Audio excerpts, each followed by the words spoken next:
Hare Krishna. Okay, so we are discussing Isopanisad, and we have seen the first section of the Isopanisad based on our telescope that we have. That's the breakup that we have done, the vision of the Supreme Lord. So let's do some quick revision on what we have seen. How many shlokas in the Isopanisad? Mantras rather? 18. 18 mantras, very nice. Yeah. And one invocation mantra, 19, and one introduction which Srila Prabhupada gives. So 20 sections in all of the Isopanisad. Yeah. And in the introduction section, Srila Prabhupada establishes a couple of key points, which are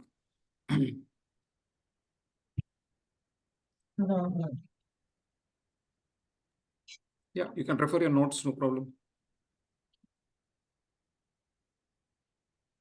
Two key points he establishes. Yeah, Aditya Prabhu, go ahead. Yeah, so the defects of human being, Very the nice. conditioned living No entities are being defects. Four defects of the conditioned entity. And he does this to establish what? Why Vedas are our reference? Very Why nice. they can be our Why reference? they have to be. Yeah, and in order to also ensure that the Vedas also not human written, how does he prove that? He says Aparush. Apaurusheya. And he gives an Paurusheya. analogy.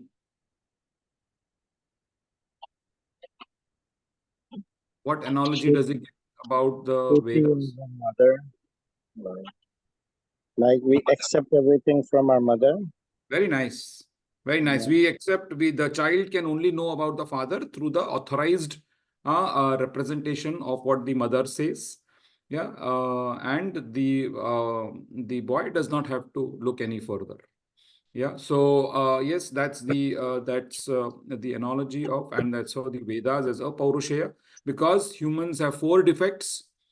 So they cannot perceive what is the imperceivable. And what are the four defects as mentioned in the introduction session? We commit mistakes. Very nice. We are illusioned. We are There is illusioned. a cheating propensity. Cheating propensity. And the senses are imperfect. Imperfect. Very nice. Senses are imperfect. And therefore, we whatever knowledge that we acquire or we might conceive of is going to be defective. Therefore, if somebody tells us what is the right knowledge, that's an easier, faster method to understand. And therefore, Isopanisad or the Vedas become an authorized representation of what the supreme truth is. Okay, great. Introduction session also talks about what is the kind of pramanas. Yeah. What pramanas have we seen? Pratyaksh, Anuman, and Shabda. Shabda, Pratyaksh, Anuman, and Shabda Praman. Very nice. And Pratyaksha is? Direct evidence. Direct evidence, what we have seen. And Shabda is? Shabda is Word of our which we receive what we receive from? from our Vedas and from through disciplic succession. Oh, very good. So one other important word I'm looking for. oral reception. Huh? Oral reception. Oral is okay, fine. Something more? Something very important for Shabda Praman, which is there in the disciplic word, which you said. Shruti. Shruti is about this. Something more. Yeah, Indu Mataji, go ahead. It's a perfect knowledge. It's directly coming from the Lord, and it's eternal. Okay. But how are we hearing it? We are hearing it from a dash person. Guru. Authority. Very nice. Authorized person. Yeah, only then. Because if a person is not authorized, then whatever he says, we won't believe him. So an authorized person. And how do you establish authority? The disciplic succession, which Rashmi Mataji was referring to. Very good. So we refer to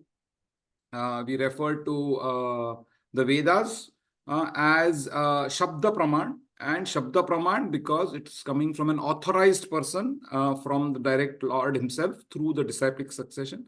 And because it has that authority, we consider Shabda Praman as to be more important than Pratyaksha Praman. And why would we say that based on the discussion that we've had earlier? Because our senses are imperfect. Imperfect senses. So our direct pratyaksha, yeah, that we will see is definitely going to be problematic. In fact, in another location, another place, another book, Srila Prabhupada talks about especially this, how pratyaksha praman gives an analogy of a plane, that when a plane is flying, you see, you think a plane is so small, oh, chutku sa plane hai, and then, oh, nothing great. But when it actually comes nearby and you're near it, then you can imagine how great that particular, how big the plane is or whatever.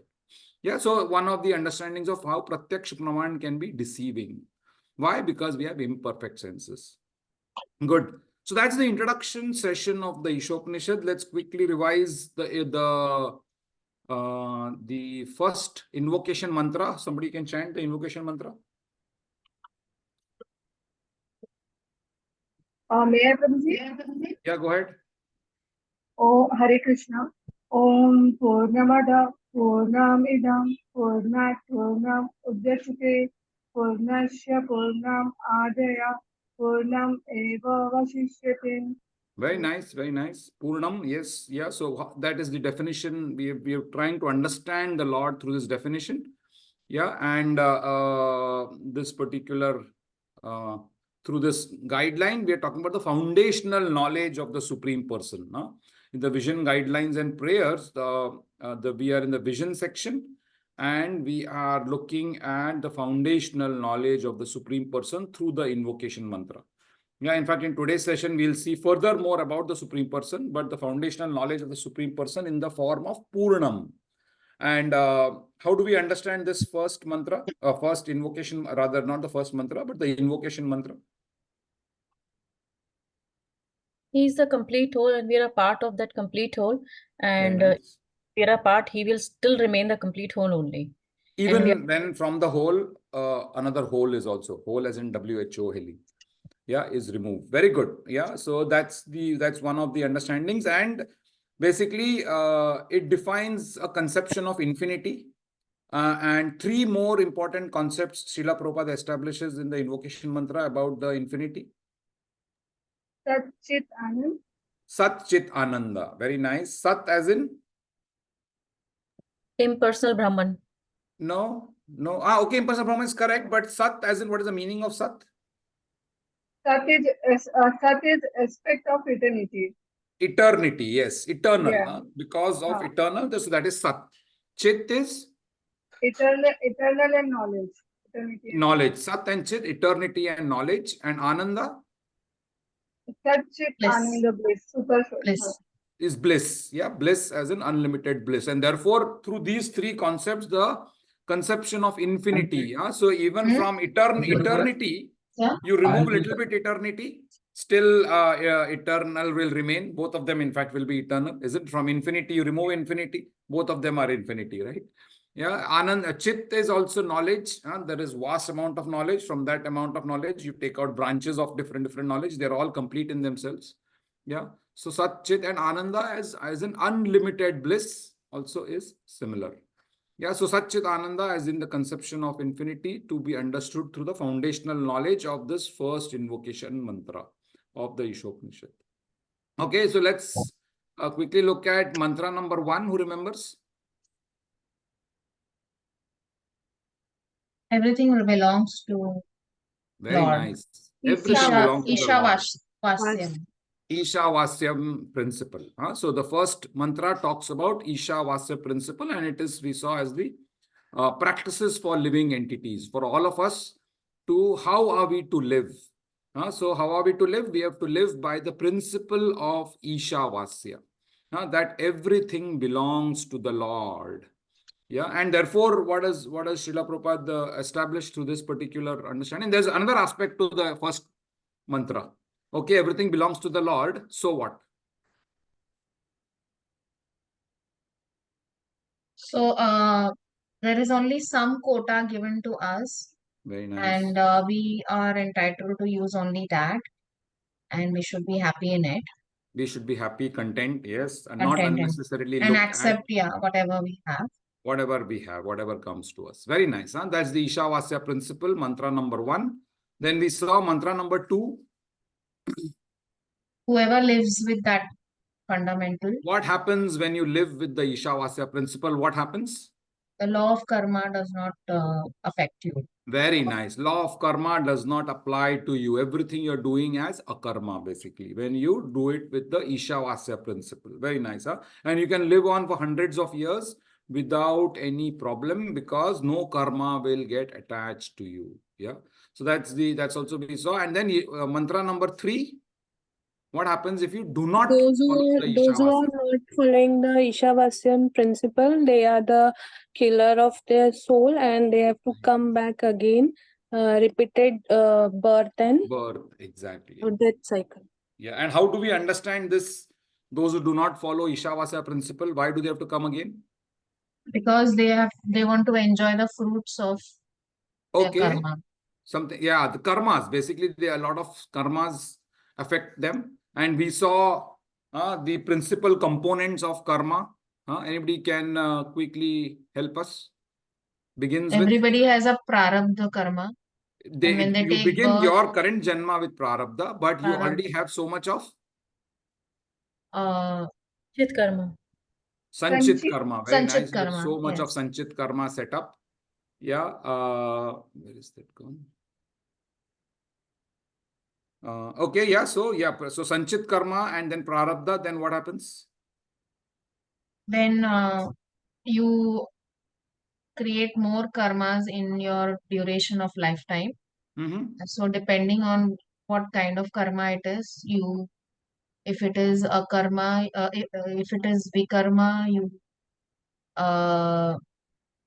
you have 3 types of negative, karmas we saw yeah, there. 3 types Yeah. of karma, yes. So you have Uh, a positive, negative, and no karma.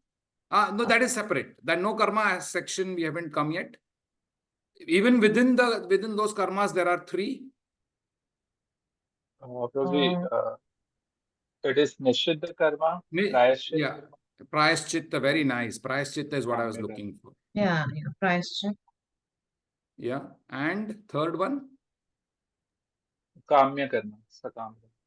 sakam karma, very nice. All those that we enjoy. Just give me a minute. I'm just trying to project that.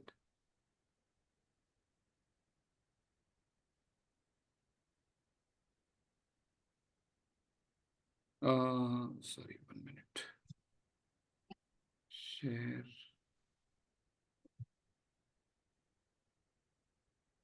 Yeah. So this is what we saw. Of course, that we saw in animated, but here I'm just trying to. So we saw sanchit karma. We take birth. This is our prarabdha.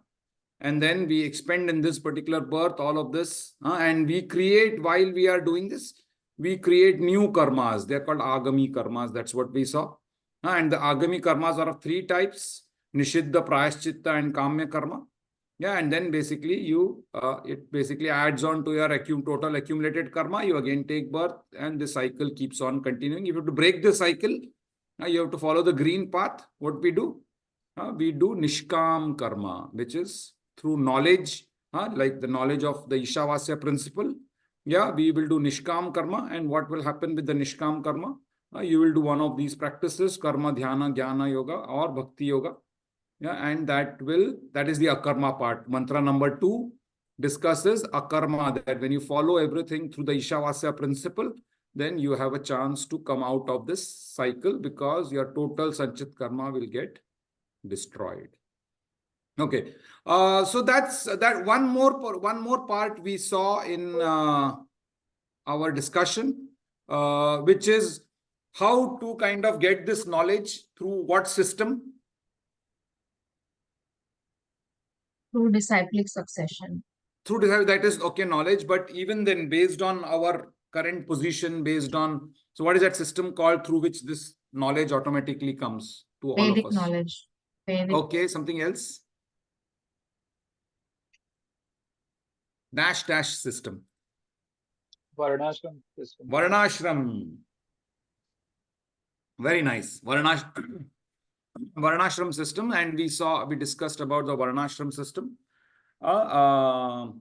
About all of these different types, Brahmacharya, Grahastha, Vanaprastha, Shudra, and how when you go through this particular Varnashrama system, we automatically come out of Sattva, Tamo and Rajo, and you go beyond Sattva, Tamo and Rajo. Yeah. Again, basic principle here applied is Ishavasya principle. Yeah. So that's how basically we will come out of this cycle of birth, old age, disease, and death based on our discussions on the first. So we saw foundational knowledge of the Supreme Person, how he is infinite. Second aspect, we saw what are the practices for living entities. Ishavasya principle, because the Lord is infinite, everything belongs to him. We acknowledge that particular person. This acknowledgement that everything belongs to the Lord is the Ishavasya principle. If you follow Ishavasya principle, no karma. If you do not follow Ishavasya principle, lots of karma, and you are in the cycle. Yeah. So now that we've established that the Lord is supreme and the Lord is the ultimate, we obviously have now this automatic curiosity to know more about the Lord, isn't it? And that curiosity is fulfilled in mantras 4 and 5. Yeah. So let's look at mantra 4 and mantra 5. But before we go there, any quick questions to what we've seen till now in our discussions of the Isopanisad? Hare Krishna. Prabhuji, in mantra 2, it is said that you can live for years and years. But this is not applicable to Kali Yuga, right? I mean, we have a finite life, and it is like the way it says, that you so the live as years many and years meaning as a soul. You can continue to not as a human thing. Because once you are at the Ishavasya principle, you are not even though you have a human body, you are in the Varnashrama system, but you go beyond the Varnashrama system and beyond the 3 modes of material nature because you are acting in transcendence. You are acting beyond, no karma is applicable to you. You are just executing your set of janmas, basically. Yeah. So that's how the understanding basically comes of living for as long. So actually, if you see shloka number 2, it doesn't specifically say, it says you can live for without, shloka number 2.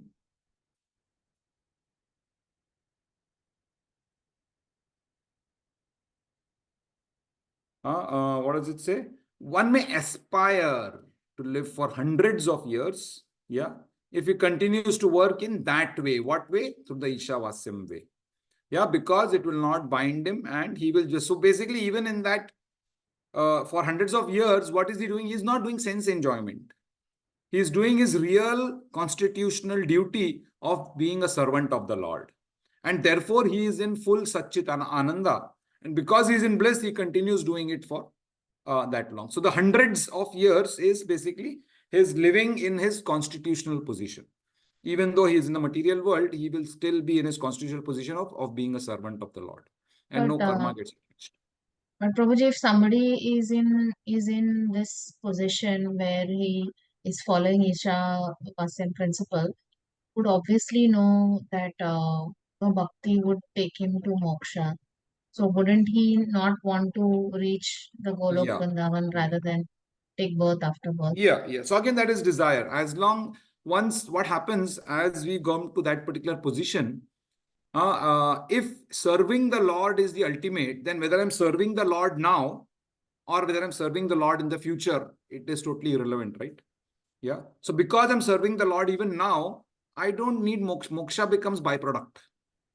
Moksha, if it comes, okay, great. If it doesn't come, still great. That's what the thing is. So in fact, it's mentioned, and we are reading the Bhagavatam. In that, this beautiful description comes where it's described how when you're doing bhakti comes as a queen, and the queen has a lot of these maid servants. Yeah, And who are these maid servants? Moksha is a maid servant, Vairagya is a maid servant, different karmas are maid servant, and all those are maid servants. What is the ultimate? Ultimate is bhakti. So the moksha becomes not a goal, but a byproduct.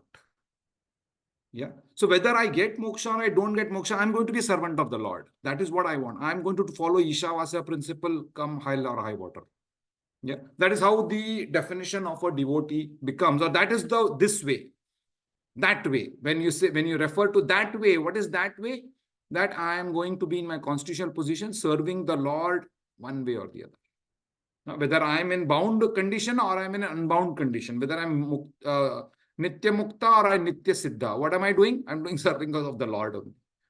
So for me, my constitution, my Varnashrama's dharma or Varnashrama's system, where I am following the Varna becomes irrelevant, basically. Yeah, but it is the Varna and Ashrama is important. Why? Because using your current constitution, current features that you have, you are utilizing that for the Lord's purpose. Yeah, that's the understanding. Yeah, so this word that way becomes, it's a very deep meaning here. What does that way mean here? Yeah. So yeah, moksha is important, but it's not the only goal. Yeah, for us to be a servant of the Lord is the goal.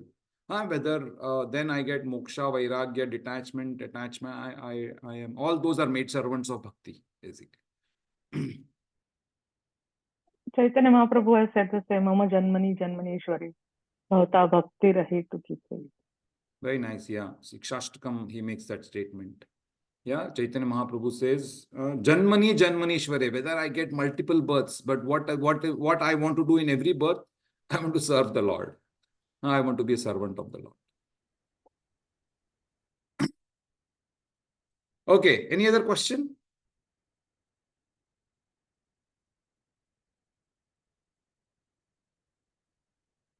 Okay, no, if not, then let's go to shloka number 4 and we'll do a quick group activity on this.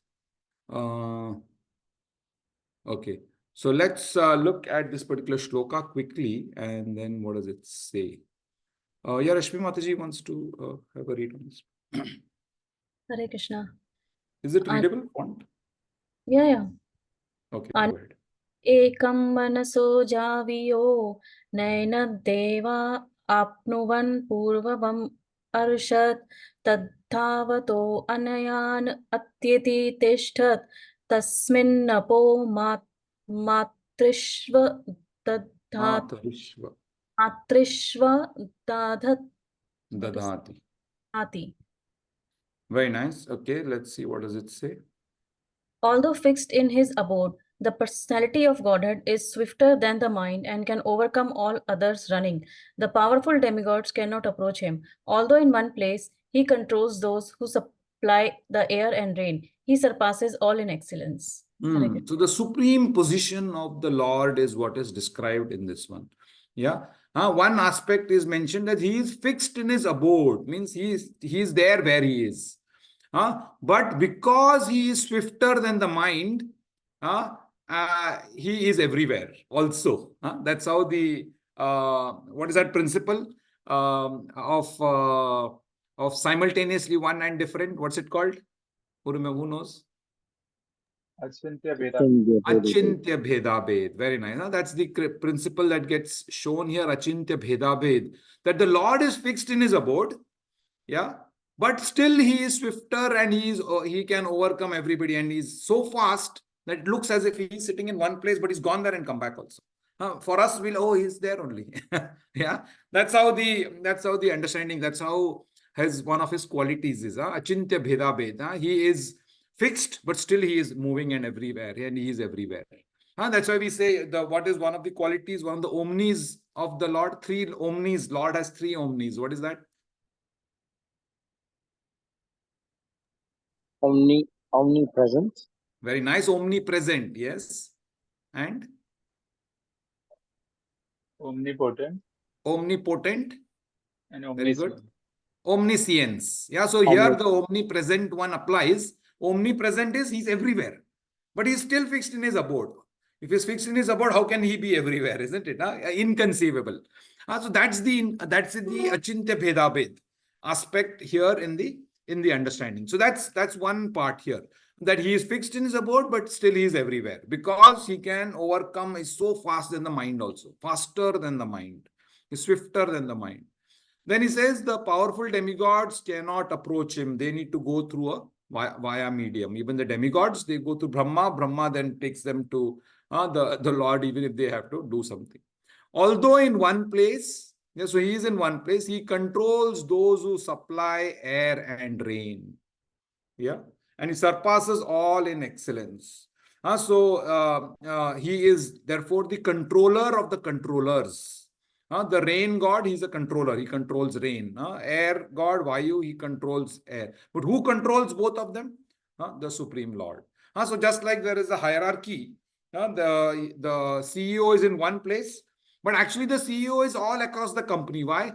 He is through his agents, through his mechanisms, through his governance principles, through his controls, isn't it? He is all over the place. He controls his company. So like same way, even the Supreme Lord, he is controlling the entire world and controlling all those who are controllers also. Many small managers are there. Above the managers is what he is sitting. He surpasses all in excellence. Yeah. And just to explain these 2 points, Srila Prabhupada refers to Brahma Samhita 5.34 and 5.37. Let's quickly look at those, and then we'll commence with our activity, group activity. And let's see what 5.34 means. It talks about how fast the Lord is. He says this is Panthastu Koti Shatavatsara Sampragamyo Vayo Rathapi Manaso Munipungavanam Sopyasti Yat Prapadasimnya Vichintya Tatve Govinda Madi Purusham Tamaham Bhajami. What does it say? Yes, Rashmi can read this one. I worship Govinda, the primeval Lord, only the tip of the toe whose lotus feet is approached by the yogis who aspire after the transcendental and betake themselves to pranayama by drilling the respiration, or by the jnanis who try to find out the non-differentiated Brahman by the process of elimination of the mundane, extending over thousands of millions of years.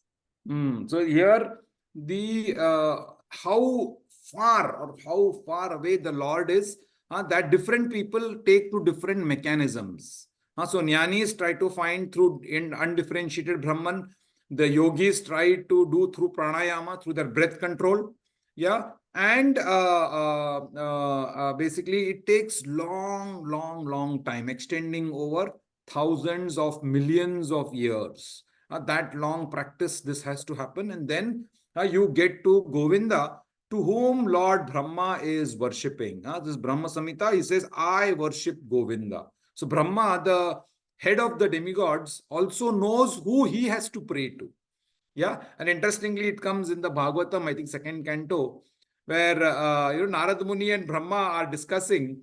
Is it Narad Muni? Yeah, and Brahma, who is the creator or the father of Narada Muni, and Narada Muni innocently asks him that you seem to be the ultimate, you have controlled everything, but I see that you are also meditating on somebody. Can you tell me who you are meditating on?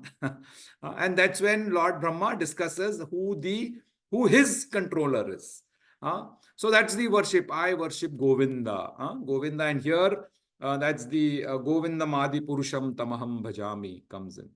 Yeah, so that's one aspect of how far away in position the Lord is. That's one aspect of understanding. Second aspect of understanding is again Brahma Samhita 5.37. Let's see what this one is. Ananda Chinmaya Rasa Pratibha Vithabis Tabhirya eva nija rupataya kalabhi Golok eva nivasatya khilatma bhuto Govindamadi Purusham Tamaham Bhajami. Let's see what this one is about. Yeah, Aditya Prabhuji can read.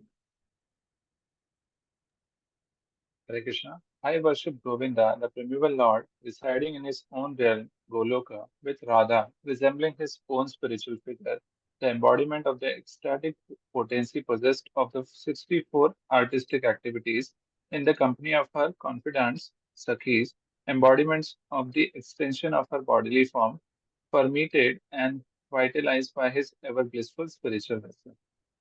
So now Lord Brahma is giving the address of Lord Krishna and where he is staying and what does that place looks like.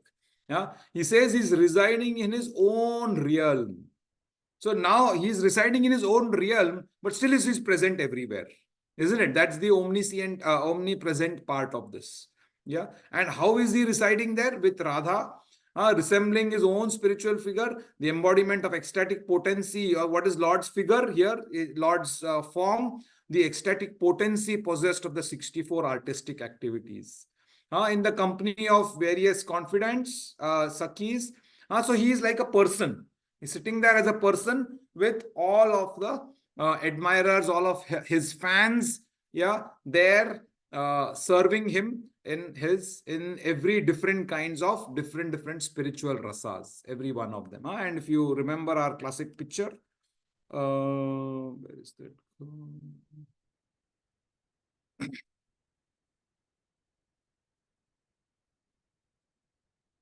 Sorry, not here. 1 minute. I'm just putting that up.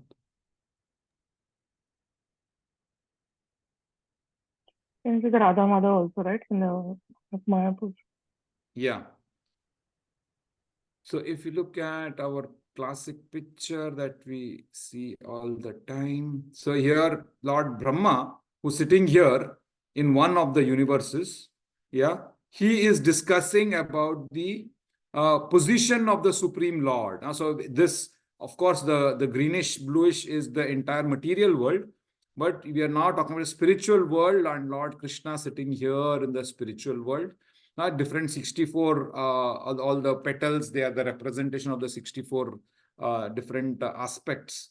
And various Sakhis with Radharani and all of those particulars. That's how this entire picture actually is taken, is a representation of Lord of the Brahma Samhita. What Brahma Samhita describes, all of that. So if you see here on the right discussion is the Brahma Samhita verses. And on the left is the verse number. Verse number 1 discusses this. Verse number 6 discusses something. Anyway, we'll not go into detail. Whenever we read Brahma Samhita, we will probably look at this. But this is the description as given in the Brahma Samhita. What is the position of the Lord in the entire? And we see here we are in one small universe. Yeah, of the many universes, we are here in one of this one small tiny portion from here. And that's where the entire position. Now, of course, you might question all of this as to how this is. That's where the aspect of faith comes in and the aspect of apaurushaya, everything written in the Vedas is correct, comes in here. So if we believe in the Vedas, if we believe in the Shruti and Smriti, they describe this entire setup as to where the Lord's position is. Yeah. So that's actually what we are trying to do here today. In shloka number 4, sorry, not this one. In shloka number 4 today, which is what we will discuss further in the purport. So purport discusses, now Srila Prabhupada describes in the first 3 paragraphs something about the Supreme Lord. Yeah. So let's look at these first 3 paragraphs as a group activity, and let's do something different. I want you to go through each of these paragraphs, 3 paragraphs, and come up with a collage. Everybody's okay with the collage? So just search the internet for different kinds of pictures and post them in one position. Collage we do, right? We do as an activity. We would cut different pictures from newspapers and put it into a A4 sheet. We're going to do electronic collage here. Yeah, everybody is okay with that? Yeah, great. So first 3 shlokas, first 3 paragraphs, which discuss about the qualities of the Lord. We've seen 2 high-level ones. You can include those also in the paragraph, not a problem. In your collage. Let's do how many of us? 11 and 10, 9. Let's do 2 teams. Yeah. And two teams we can, then in your two teams, you can do divide and conquer again. Maybe each team takes one section and then selects a list of pictures. Yeah, fine. Okay, so let's do a timed activity, 15 minutes. Then we can come and present your collage in after 15 minutes. Okay. So let's group. I will put you into groups. Just give me a minute. Breakout. Two groups. Assign automatically.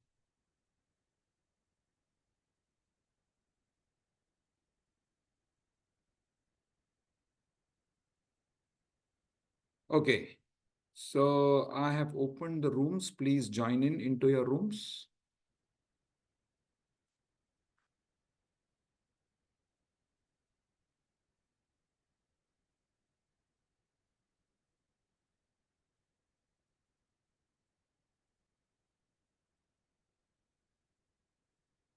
Everybody join your rooms. Yeah. Shamila Mataji, Sachin Prabhu.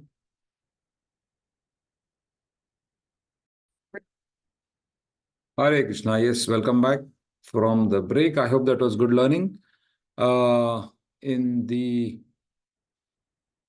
preparation of that collage. So let's go with group one: Aditya, Anadi, Aruna, Sachin, and Smriti Mataji.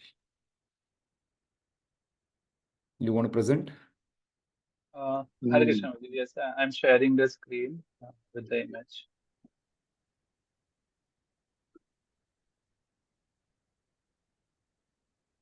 Okay, great. Sachin Prabhu will start with the explanation. Yeah, go Yeah, ahead.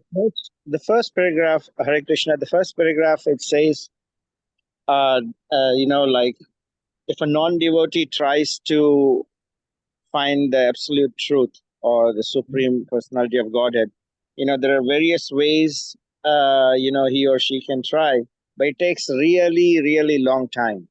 So it's better to be a devotee than a non-devotee.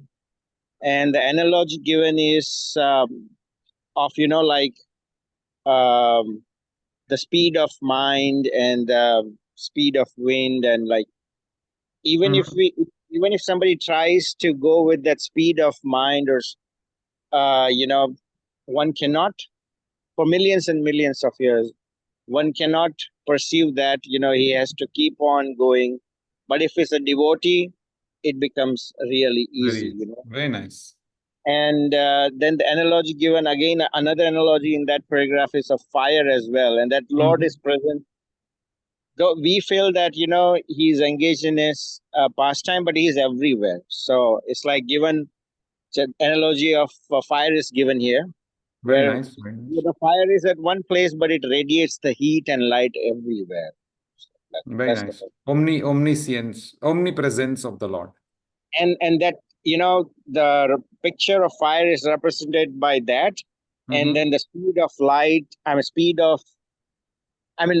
Achieving the God by a devotee is represented by that picture where Krishna is in the mind, like nice. basically the first part where non-devotee cannot reach just by various techniques, and if you just devotee, it becomes so easy to reach Krishna.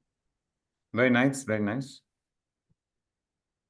Hare Krishna, I'll try to explain second paragraph. So in the second paragraph, it was mentioned that the primary energies of the Lord are three, that is internal, external, and marginal.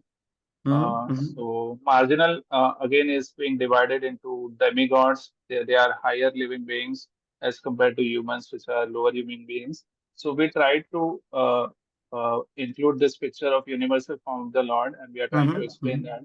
So behind Lord Krishna, there is universal form. So there are demigods in that universal form. So that represents higher marginal potency of the Lord. They are the managers of the material world. Arjuna represents the human being, that is the lesser living being. Lord Krishna is coming in this material world through his internal potency. So we couldn't find anything for internal potency, so we are explaining it that way. So that is that. Interesting. Okay. And the unique this Lord Krishna has come in this material world. So, and he's giving the message of Bhagavad Gita over here. So that is the external potency. Very nice. Interestingly, there is a line in that second paragraph, which I want you to focus on also. It says, men are accustomed to reaching conclusions according to their own capacity for understanding the Supreme Lord. Isn't it? And that is coming out so nicely here. That we've reached our capacity. We're trying to find and represent the Lord one way or the other, but we are getting limited because of our limited capacity. Very nicely done. Yeah, okay. Third paragraph. Anadi Mataji or Yeah, in the second paragraph we have seen how the Lord is having three different potencies. Yeah, and he has reached to all the potencies through because he is the omnipotent, omniscient, three omnis.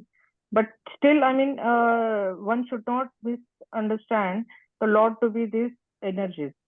He's still separate, although they have all coming from him. He has his own, position in the spiritual world as well as coming to this material world as the Paramatma everywhere. And although he comes and he distributes everywhere, he doesn't lose his personal existence. That's the point. Yeah. Very nice. Yeah, personality. And the four defects are mentioned here as how the marginal potencies, they're trying to understand him, but they cannot reach him. This includes the demigods also, because of this, the four defects the living entities they have, cheating propensity, being illusion, making mistakes, imperfect senses.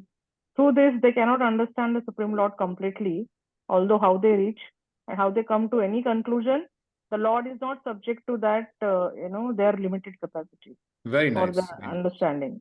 That's Very the third paragraph is explaining the Lord's supremacy here and how we are limited to understand him. Hare Krishna. Very nice, very nice, very nice. Yeah, so 3 paragraphs we saw about the Lord. Interesting. Okay, let's look at the other team. Anybody, sorry, the first team, anybody else want to add anything else? Nope. Okay. Prabhuji, I'll just like to add that Yeah, go ahead, Mataji. we are the marginal energies, but we also have symptoms of the Lord, but in a limited form. Yes, yes. Very nice. Very nice. So our defects are limiting us from even understanding him in any Very prospect. nice. Very nice. Very nice. Perfect. Perfect. Yeah, actually, that's the illusion that we are in, that we are also Satchit Ananda, therefore we are also as good as God.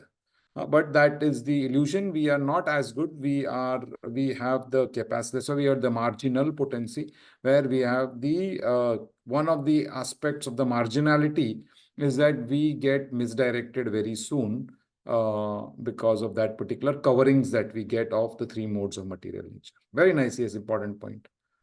Okay, let's look at the... Sorry, I would like to add the in the collage, the last image was there, one yogi is chanting.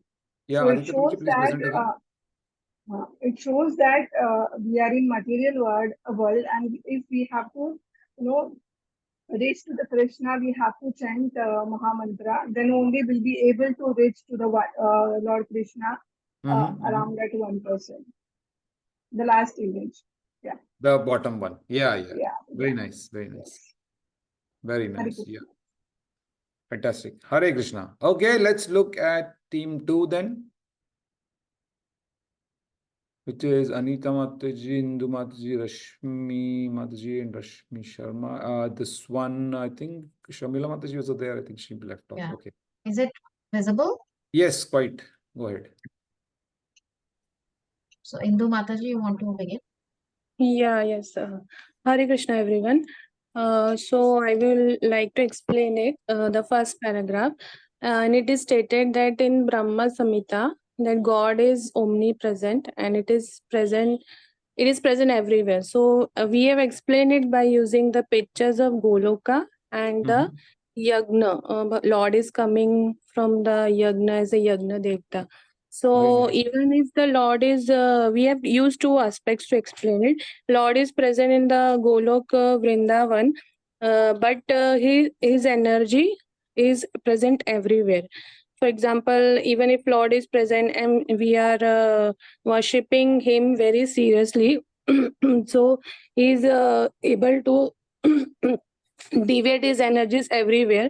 For example, it is showing in the picture in the form of Krishna in the Yagya fire. Nice.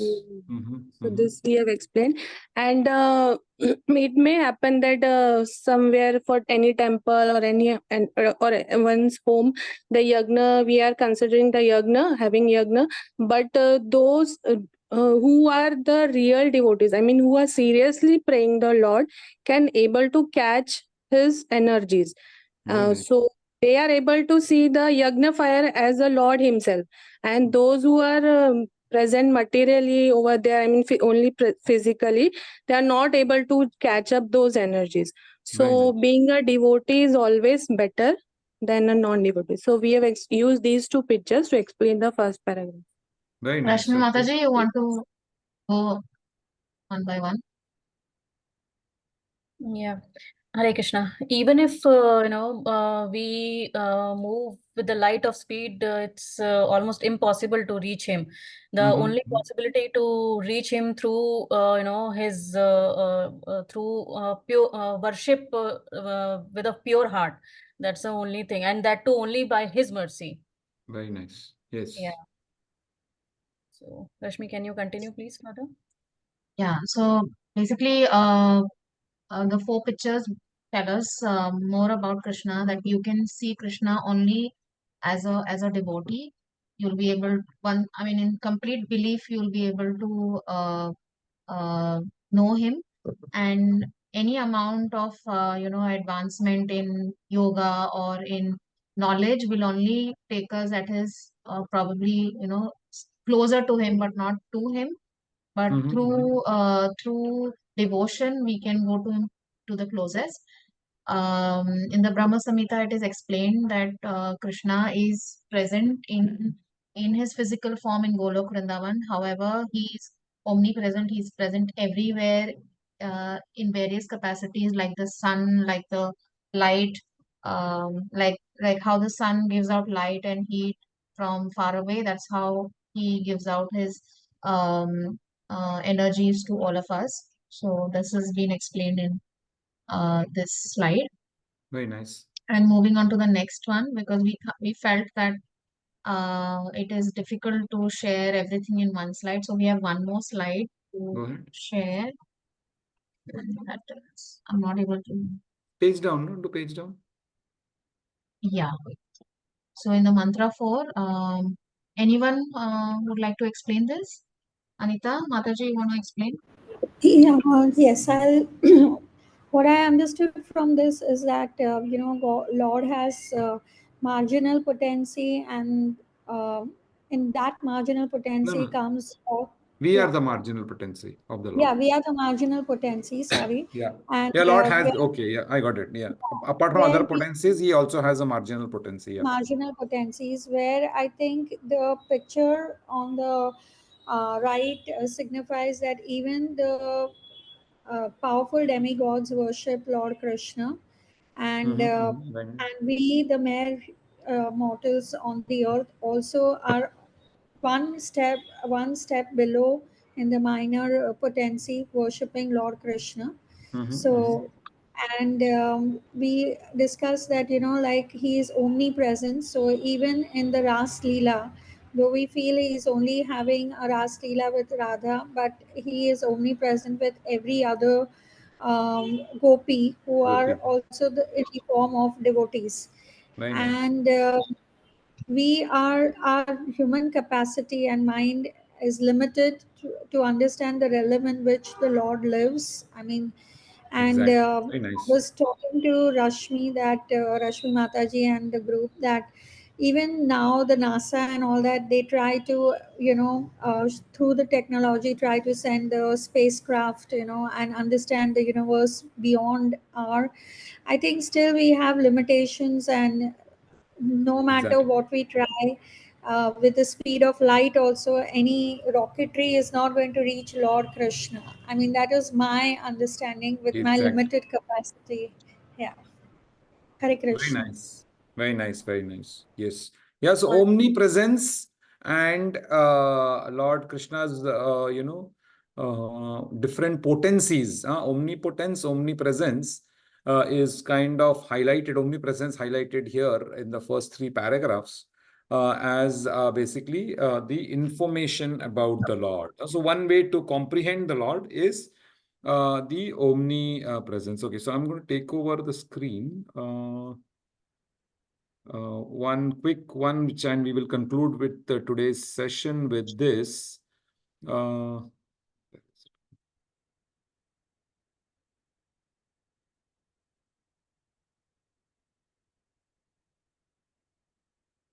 Yeah, which is this paragraph number 4, which talks about that even though everybody thinks that the Lord is such and Lord is so huge and he has this potency, is that potency, but clearly the point here that Srila Prabhupada suggests that this mantra suggests that the absolute truth is an absolute person. He is a person. That's the important aspect. Person means he has feelings. He likes it when you praise him. He has all the personality that everybody, just like everybody else has. Yeah. And therefore, when we treat him as a person, not as something impersonal, light, and then that is a bit which he does not. There is, which person means he has likes and dislikes, isn't it? Even though it looks as if it's duality, but it's duality at the very high level. Yeah. So Srila Prabhupada establishes that he is a person through this particular mantra and says otherwise there would have been no need to mention so many details to support of his personal feature.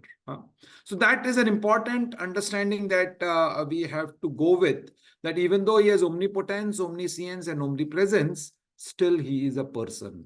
Yeah. And he has personal features. So that's the 4th paragraph. I wanted to highlight that as a separate this thing. And let's conclude with that particular thought for today's session. Any quick comments or questions?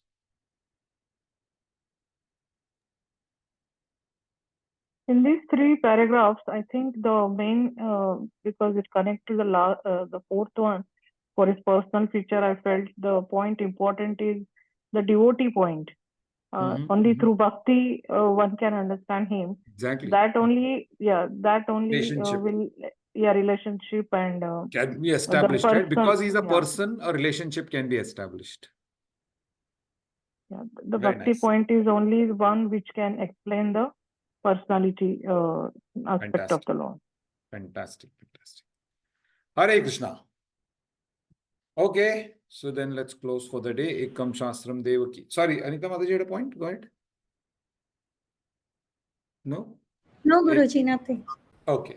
Ekam Shastram Devaki Putra Geetam Eko Devo Devaki Putra Eva Eko Mantraha Tasya Nama Niyani Karmapi Ekam Tasya Devasya Seva Tvameva Mata Cha Pita Tvameva Bandhuscha Sakha Tvameva Vidya Dravinam Tvameva Sarvam Mama Deva Deva Krishnaya Vasudevaya Hare Paramatmane Pranatah Kleshanashaya Govindaya Namo Namaha Krishnaya Vasudevaya Devaki Nandanaya Cha Nanda Gopakumaraya Govindaya Namo Namaha Vasudeva Sutam Devam Kamsachanura Devaki Paramanandam Krishnam Vande Jagadguru Katyayani Mahamaye Mahayoginyadhishwari Nanda Gopasutam Devi Patim Me Kurute Namaha Sri Krishna Sharanam Mama Dasoham Krishna Tavasmi Sri Krishna Sharanam Mama Dasoham Krishna Tavasmi Sri Krishna Sharanam Mama Dasoham Krishna Tavasmi Hare Krishna Krishna Krishna Hare Hare Hare Rama Rama Rama Hare Hare.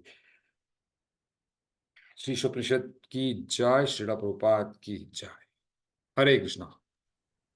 Hare Krishna. Hare Krishna. Hare Krishna. Hare Krishna.